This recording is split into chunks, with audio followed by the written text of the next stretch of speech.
네, 여러분, 안녕히 주무셨습니까? 좋은 아침입니다. 이제 또 새로운 한 주, 시작하는, 이 요단강으로 나와주셔서 진심으로 감사드립니다.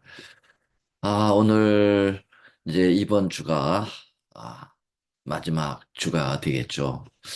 음, 그동안 11개월이라고 하는 긴, 시간 동안, 정말 꾸준하게 이 말씀 앞에 나오신 여러분들을 정말 존경합니다. 그리고 졸업을 하게 됨을 축하드립니다. 음, 지금 교직원들은 졸업 준비를 위하여 아주 시간을 불철주야 일하고 있습니다.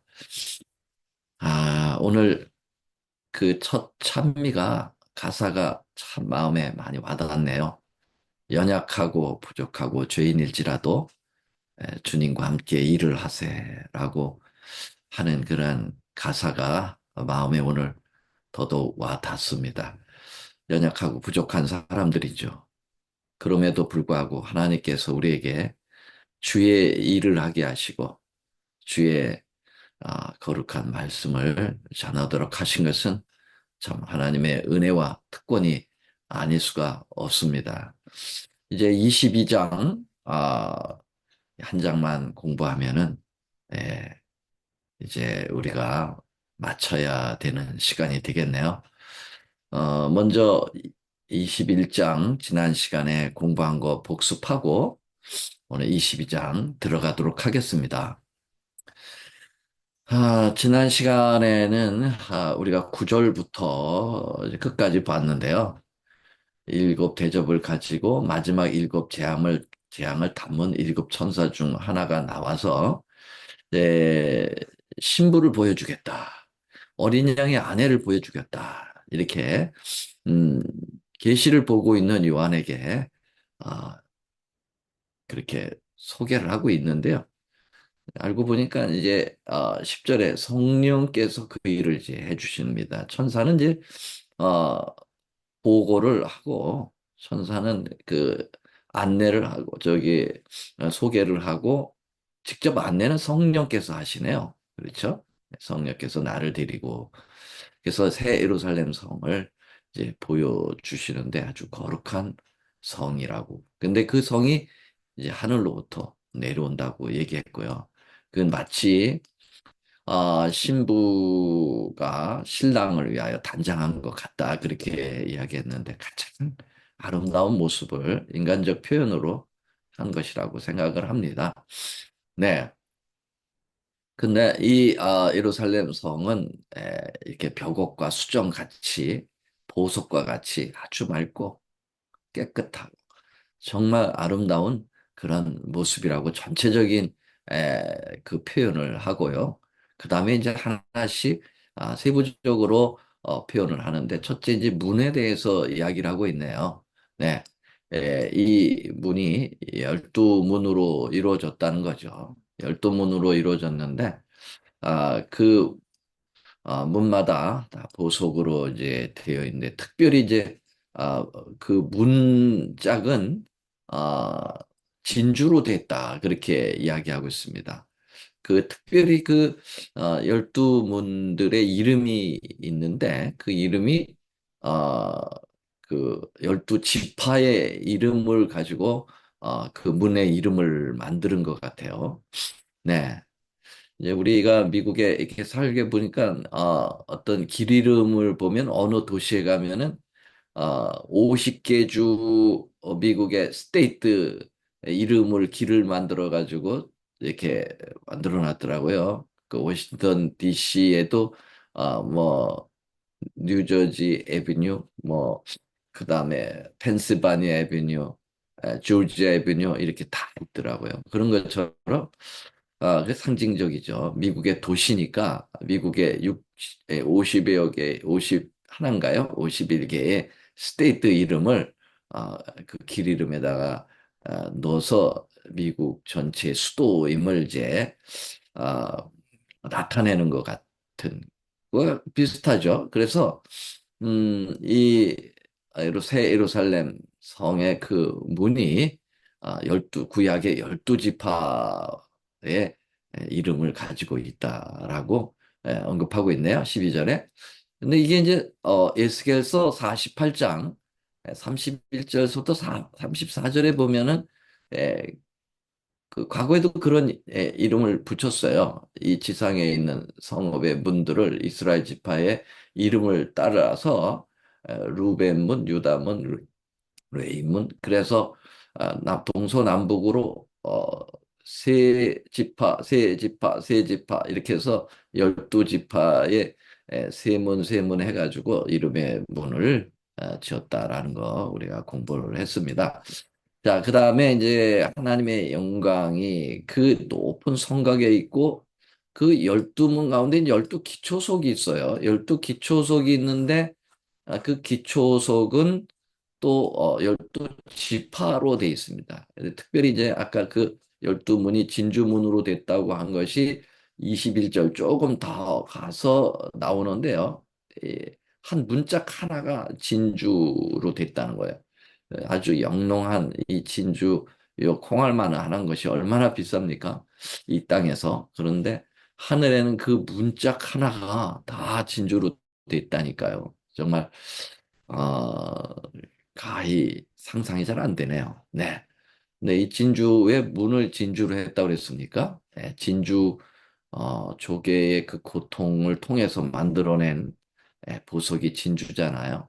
그런 것처럼 우리의 예수님을 사랑하다가 당하는 고통, 어려움, 이런 것들이 에, 정말 하나의 또 예수님의 그 놀라운 희생, 그것이 그 구속의 문을 통과하는 그러한 것이 된다라고 볼 때 이 땅에서의 고통, 희생이 아, 땅에서는 어렵지만은 정말 힘들고 힘든 그러한 시간들을 보내는 거지만은 결국은 그것이 주님의 베푸신 구원의 문을 통과한다고 볼 때 참고 인내할 수가 있지 않을까 그렇게 생각을 하는 거죠.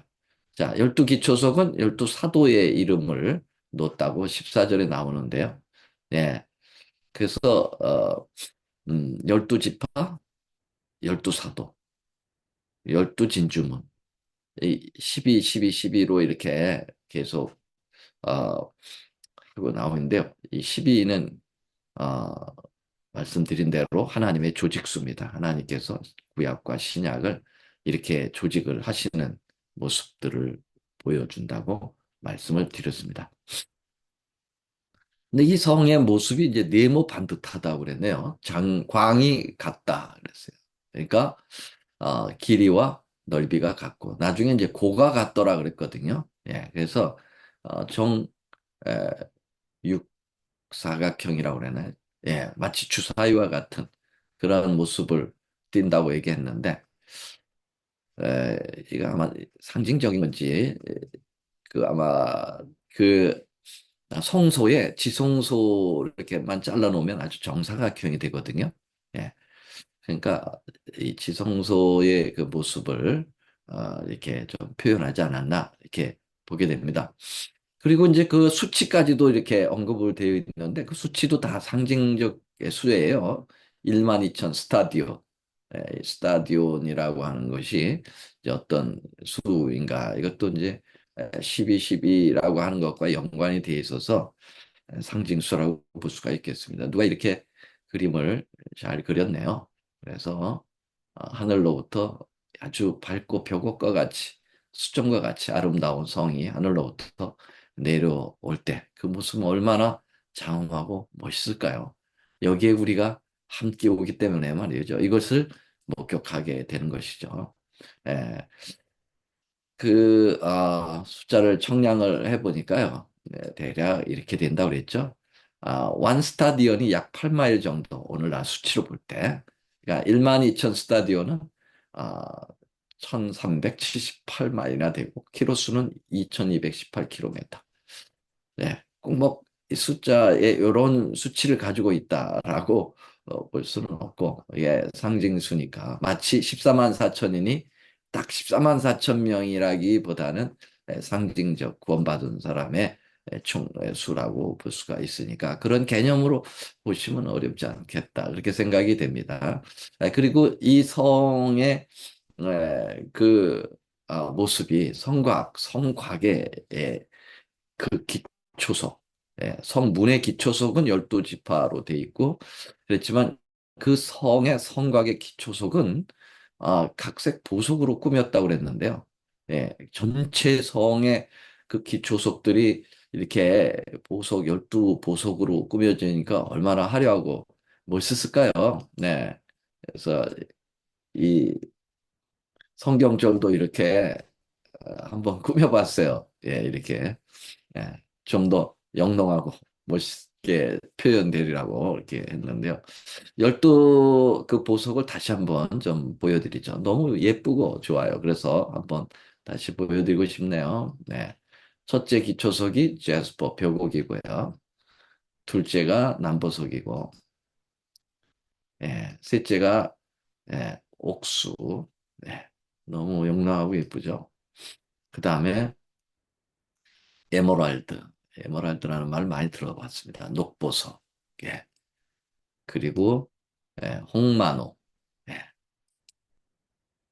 그다음 홍보석. 이게 이제 사르디스라고 그래가지고 사대 지역에서 나는 보석이라고 봅니다. 이 사대 지역을 가봤는데 정말 이렇게 붉은색의 어, 색깔들이 많이 있고 그 관광지 옆에도 이런 보석 가게들이 이렇게 있더라고요. 예.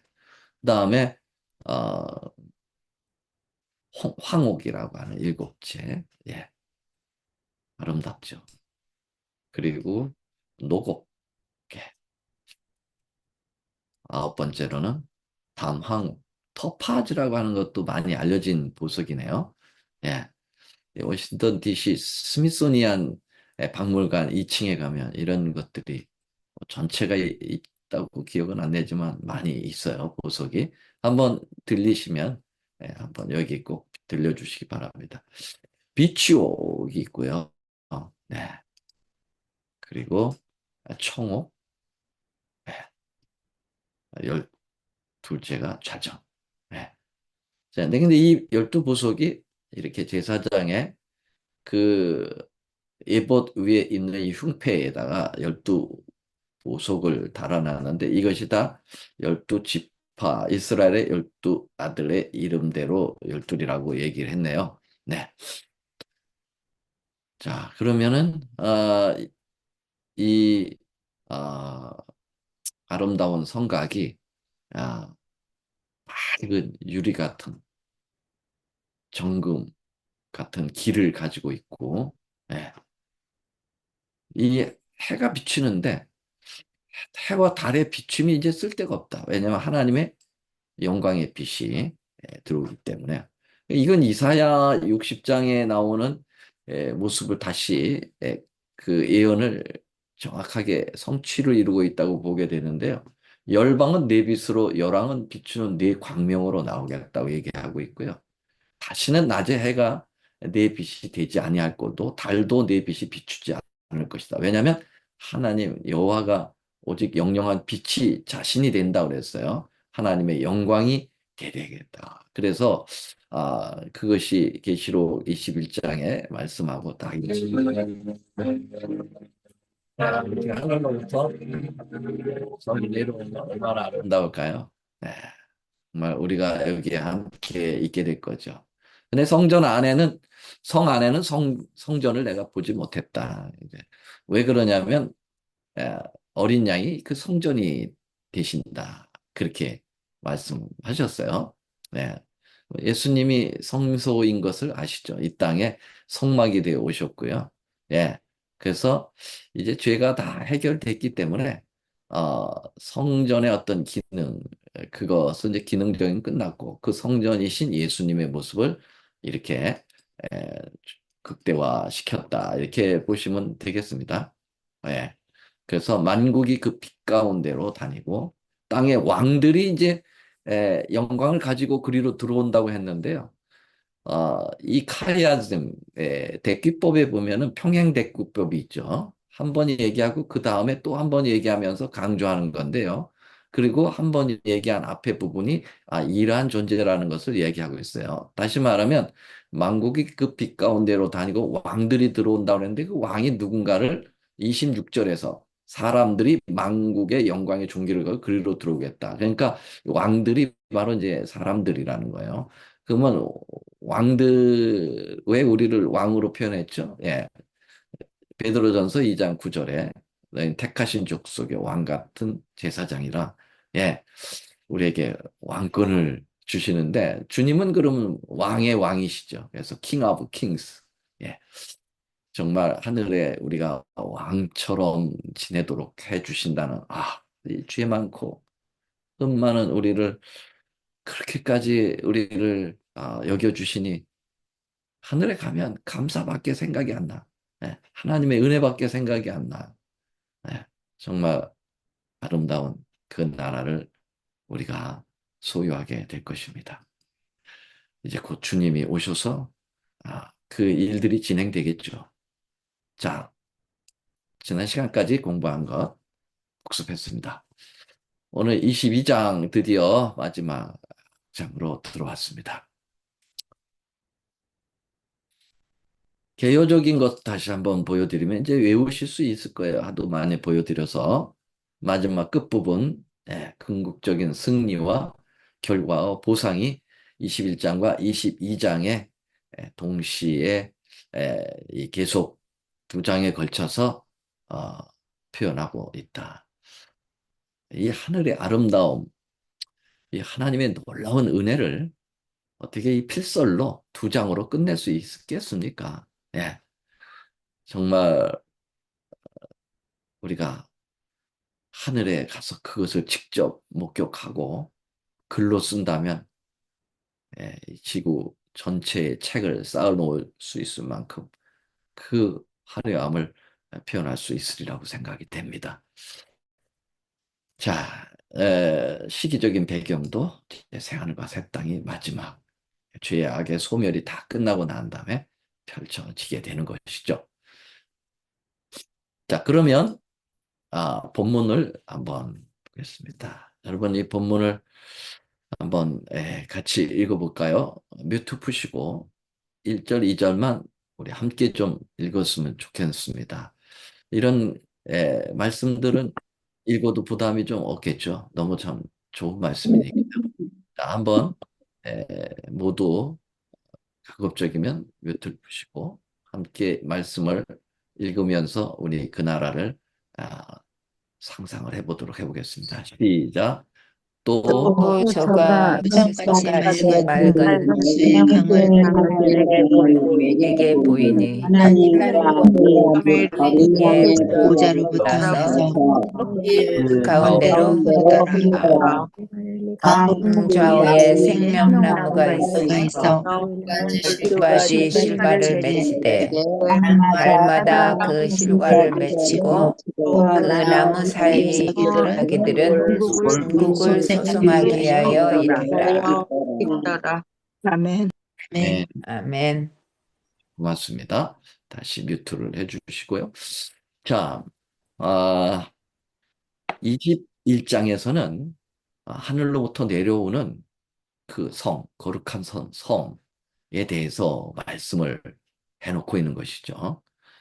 근데 22장에는 이제 그 성이 내려와서 도읍을 정할 바로 새하늘과 새 땅, 하나님께서 재창조시켜 놓은 이 완전히 망가졌던 이 지구가 완전히 회복이 됐죠. 과거 하나님께서 첫 창조하실 때 그 첫 땅, 에덴 동산, 그 에덴 동산, 그 아름다운 낙원이 바로 이 지구에 다시 만들어지는 거죠. 예. 그래서 우리는 이 22장에 나오는 이 말씀이 창세기와 비교해 보면 이흡합니다. 창세기 1장, 2장에 나오는 그 에덴 동산을 이렇게 딱 보면은 너무나도 비슷하게 표현되어 있는 거예요. 왜 비슷할 수밖에 없죠. 낙원이 회복이 되는 것이니까요. 예. 그러니까 패러다이스죠. 예. 그래서 아, 창세기 1장 창세기 1장 2장하고요. 계시록 22장 1장 2장 요 4장 요 4장은 죄가 없어요. 예. 정말 아, 너무나도 아름답고 평안하고 기쁘고 즐거움이 넘치는 성경 66권 중에서 4장만 죄가 없습니다. 네, 고귀하죠. 예. 그래서 오늘은 첫 번째 해당이 되는 이 생명수 강에 대해서 좀 말씀을 드리고 오늘은 진도를 마쳐야 되겠습니다. 또 저가 수정같이 맑은 생명수 강을 내게 보이니 하나님과 및 어린 양의 보좌로부터 나서 길 가운데로 흐르다. 그렇게 얘기했습니다. 여러분, 강이, 예, 근데 보통 강이 아니고 생명강입니다. 네, 이 생명강이 흐르는데 물론 창세기에는 이 생명강이라고 하지 않고 네 강이 이 에덴 동산을 발원으로 해서 네 강이 흘러나간다라고 했는데 그 앞에 생명자를 붙여도 괜찮을 거예요. 왜냐하면 어, 그때는 죄가 없었고 그 강물을 하나님께서 주셨다면 생명강이 되지 않을까 그런 생각이 됩니다. 계시록 22장을 비교해서 말씀을 드린다면 말이죠. 네, 왜냐하면 생명나무가 이제 2절에 나오잖아요. 내일 공부할 건데요. 이 생명나무가 있듯이 에덴 동산에서 생명나무가 있었거든요. 그리고 어, 에덴 동산에 그 강이 흐른다고 그랬고 이 계시록 22장에는 그게 생명 강이라고 표현했기 때문에 그 평행 구조를 이렇게 본다면 그 강들이 생명 강이 되지 않을까 하고 생각할 뿐이죠. 네. 자, 그러면은 이 생명 강이 정말 그 창세기 2장으로 좀 가서 한번 비교를 좀 해보려고 합니다. 창세기 2장 8절로 10절에 보니까 여호와 하나님이 동방 에덴 동산을 창설하시고 그 지으신 사람을 거기 두시고 여호와 하나님이 그 땅에서 보기에 아름답고 먹기에 좋은 나무가 나게 하시니 동산 가운데에는 생명나무와 선악을 알게 하는 나무도 있더라. 강이 에덴에서 발원하여 동산을 적시고 거기서부터 갈라져 네 근원이 되었다. 이 강이 에덴에서부터 발원하여 동산을 적셨다. 그렇게 이야기하는 이 강이 네 강인데 네 강은 이렇게 이름까지 밝혀놨습니다. 예, 첫째로는 비손이라고 하는 강인데요. 이 금이 있는 하윌라 온 땅을 둘렀다고 얘기했고요. 또 둘째 강 이름은 기혼이라고 했고 그 수 온 땅에 둘렸다. 그렇게 표현하고 있습니다. 기혼샘 여러분 기억하시죠? 신약의 기혼샘. 예, 이게 어, 그 실로암의 그 물의 근원이 되는 곳을 기혼이라고 했죠. 그 다음에 셋째 강 이름은 이제 히데겔이라 해서 아수르 동편을 흘렀다. 이 히데겔은 이제 티그리스 강으로 알려져 있습니다.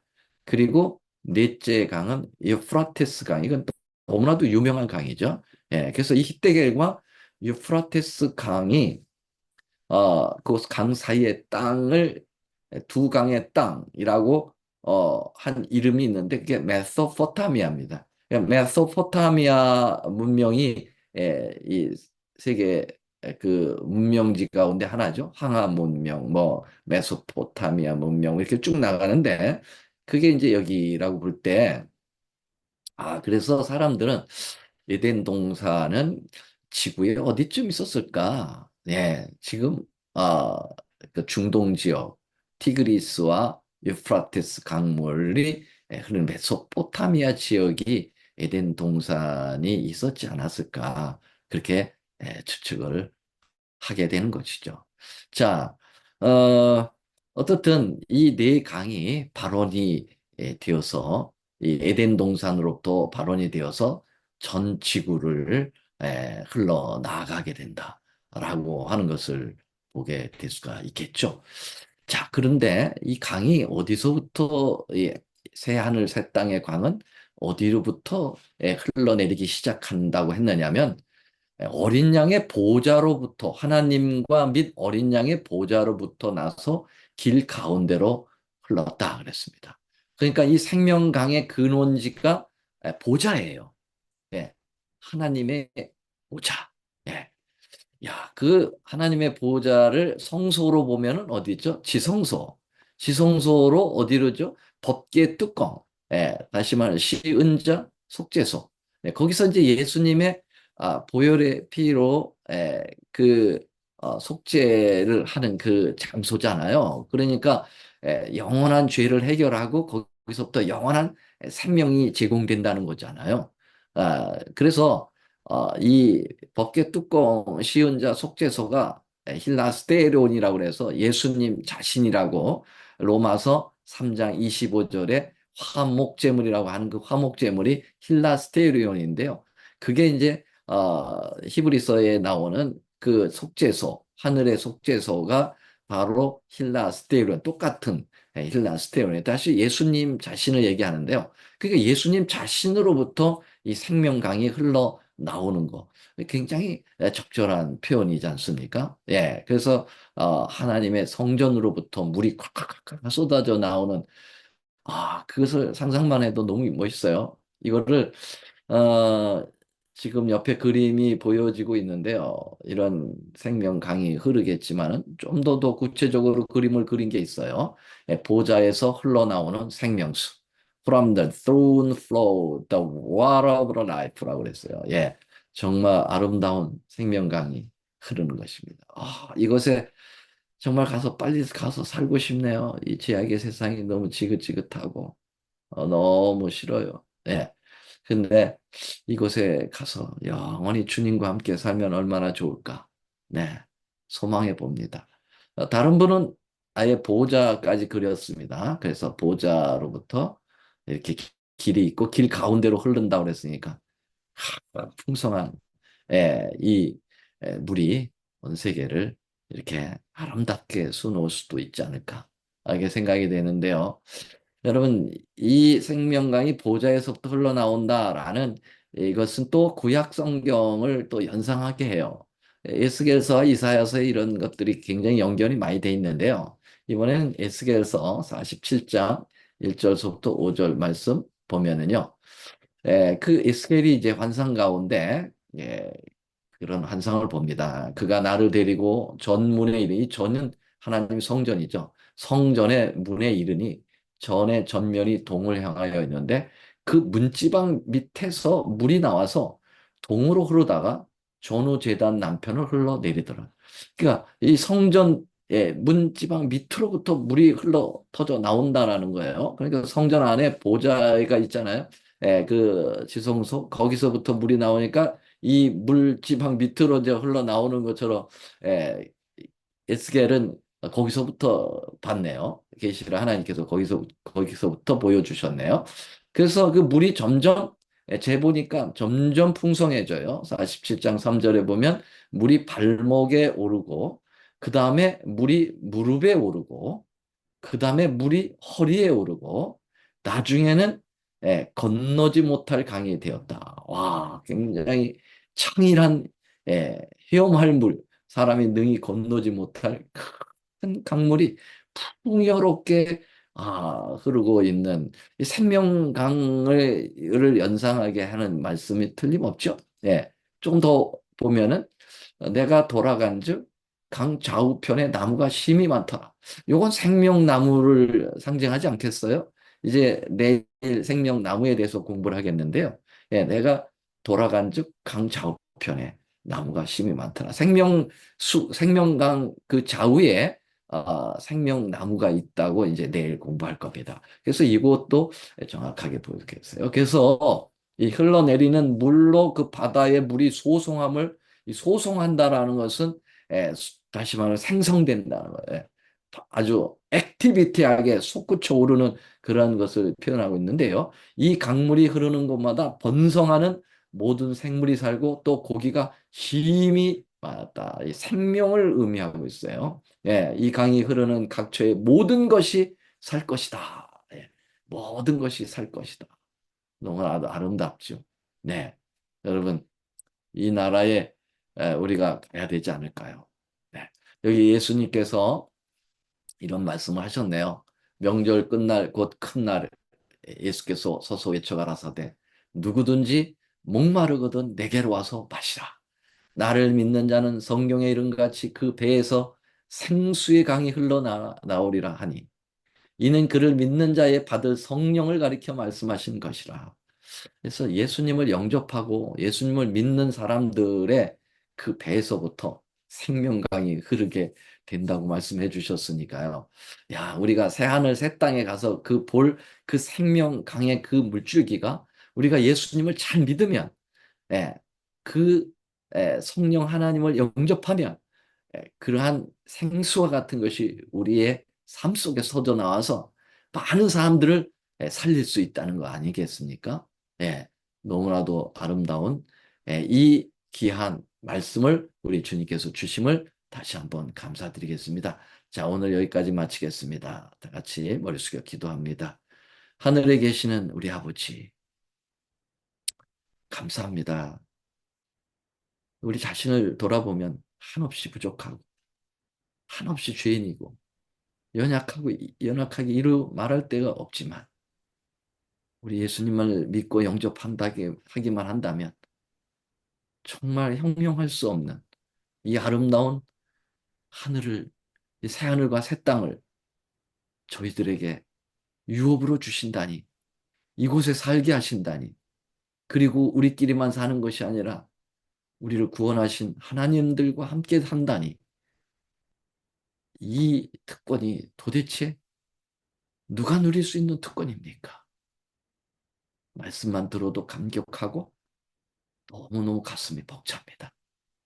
어찌 우리 이 나라 꼭 얻을 수 있도록 우리 예수님 오늘도 개인의 구주로 우리 마음에 깊이 영접하고 우리의 가운데 있는 우수살이, 스트레스, 걱정 모든 것 이거 주신 말씀 확신하면서 다 풀 수 있도록 도와주시고 힘있게 오늘도 희망차게 주님 사업을 하면서 살아가는 우리 모두가 되도록 인도하여 주시옵기를 우리 구주 예수님의 이름으로 간절히 기도드리옵나이다. 아멘.